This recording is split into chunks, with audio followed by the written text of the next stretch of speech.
محبت رسول کا پہلا تقاضا یہ ہے کہ ان پر ایمان لایا جائے جیسے ایمان لانے کا حق ہے۔ بہت سارے غیر مسلم ہندوؤں نے رسول اللہ کی نعتیں لکھی ہیں، حضور کی شان بیان کی ہے، لیکن حضور پر ایمان نہیں لائے۔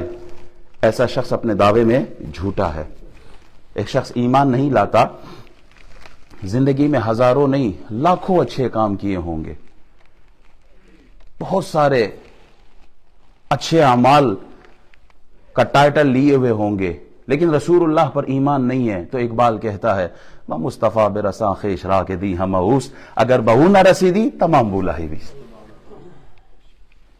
اقبال فرماتے تم سب کچھ تمہارے نامہ اعمال میں ہوگا، اگر دامن مصطفیٰ نہیں ہے تو تم ابو لہب کی جماعت میں ہو،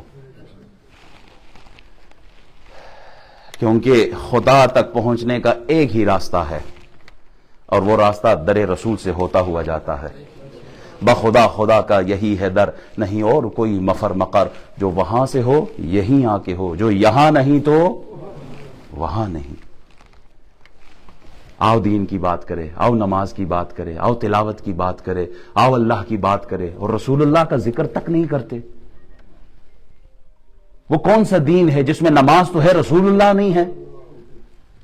وہ کون سا ایمان ہے جس میں نماز تو ہے، تلاوت تو ہے، رسول اللہ کا ذکر تک نہیں ہے؟ اللہ اکبر۔ دل میں عشق محمد نہیں ہے اگر، پھر کلمہ سننے سنانے کا کیا فائدہ؟ قلب میں شوق طیبہ نہیں ہے اگر، پھر مکے میں آنے جانے کا کیا فائدہ؟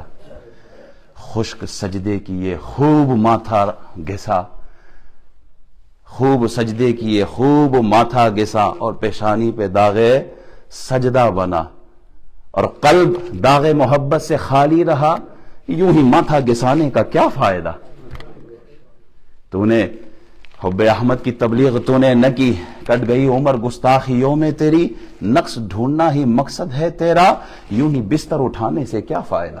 دین کی بات کریں، دین کی بات کریں، دین کی کون سا دین ہے جس میں رسول اللہ نہیں ہے؟